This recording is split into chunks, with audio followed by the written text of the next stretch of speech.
உங்களை நம்பி தானே இருக்கோம்.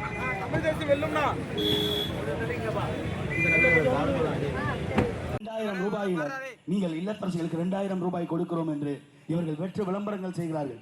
இல்லத்தரசிகளுக்கு 2000 ரூபாய் கொடுப்பது வளர்ச்சி அல்ல, அவர்களை பொருளாதார ரீதியாக உயர்த்துவதற்கு பெண்களுக்கு இடப்பகிர்வு கொடுக்க வேண்டும், அவர்களை அதிகாரம் மையப்படுத்த வேண்டும். அந்த பெண்களுக்கு பொருளாதாரத்தை மேம்படுத்துவதற்கு வேலை வாய்ப்புகளை உருவாக்க வேண்டும். வேலை வாய்ப்புகளை புதிதாக உருவாக்காது தனியார் பெரும் முதலாளிகள் தான் இந்த நாட்டில் வேலை வாய்ப்பை உருவாக்க முடியும் என்ற நிலையில் வைத்திருப்பதே ஒரு அவல நிலை. நீங்க பாத்தீங்கன்னா தெரியும், இளைஞர்கள் 70 லட்சத்திற்கும் மேற்பட்டவர்கள் டிஎன்பிஎஸ்சி தேர்வுகளில் பரீட்சை எழுதிட்டு வேலைக்காக காத்திருக்கிறான். அப்போ இங்கு இளைஞர்களுக்கு வேலை வாய்ப்பை இவர்கள் உருவாக்க தவறிவிட்டார்கள். 70 லட்சம் இளைஞர்கள் டிஎன்பிஎஸ்சியில மட்டும் எழுதி இருக்கிறான். இன்னும் நாட்டுக்குள்ள எத்தனை கோடி இளைஞர்கள் வேலை வாய்ப்பு இல்லாமல் இருக்கிறாங்க? அதுக்கு என்ன மாற்று திட்டம் இருக்கு?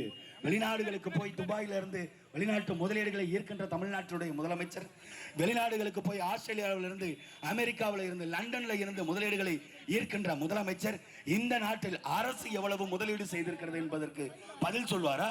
அரசு நினைத்தால் நீங்கள் பார்த்தா தெரியும், 1,31,00,000 இல்லத்தரசிகளுக்கு ஒரே நாளில் 5000 ரூபாய், ஒட்டுமொத்த தொகை 6550 கோடி. ஆனால் இவர் துபாய் தேசங்களுக்கு போய், அரபு தேசங்களுக்கு போய் 6000 கோடி முதலீட்டுக்காக ஒரு வார காலம் தங்கி இருந்து 6000 கோடி முதலீட்டை எடுத்துட்டு வர்றாங்க. ஒரே நாள்ல 6550 கோடியை நாட்டு மக்களுக்கு இல்லத்தரசிகளுக்கு போட தெரிந்த இந்த அரசாங்கத்திற்கு அந்த 6550 கோடியை முதலீடாக போட்டு ஒரு தொழிற்சாலையை அரசே நிறுவி அந்த தொழிற்சாலையில் இங்க இருக்கிற இளைஞர்களுக்கு 12,000 இருந்து 18,000 பேருக்கு வேலை வாய்ப்பை கொடுத்திருக்க முடியும். 18,000 பேர் வேலை வாய்ப்பு என்பது அந்த குடும்பங்களுக்கு நேரடியாகத்தானே போகும்.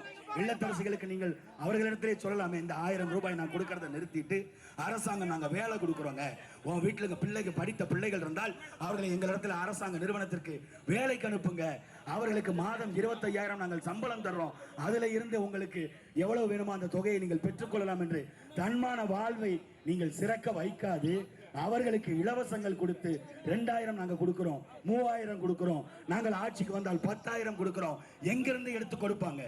ஏற்கனவே தமிழ்நாட்டுடைய கடன் 10.25 லட்சம் கோடி இன்றைய நிலைக்கு.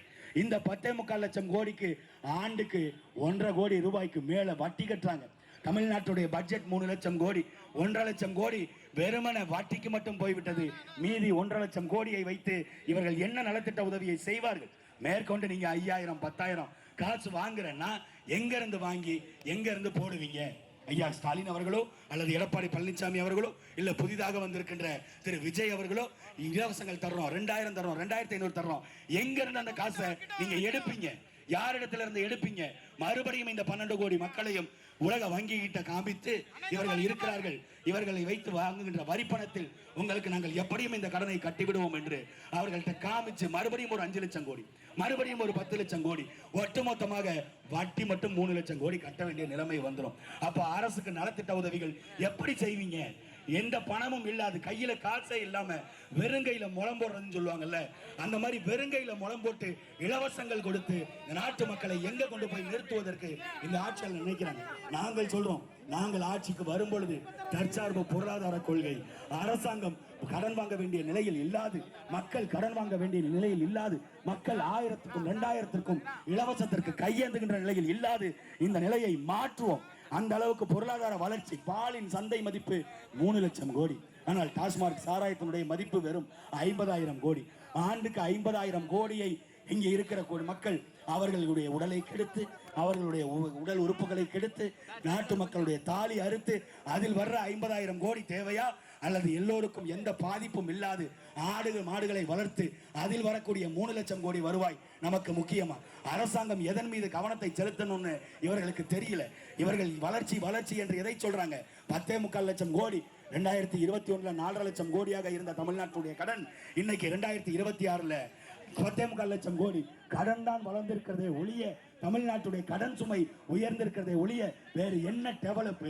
அன்னைக்கு ஓட்டுக்கு வீடு வீடா போய் இரவு நேரங்கள்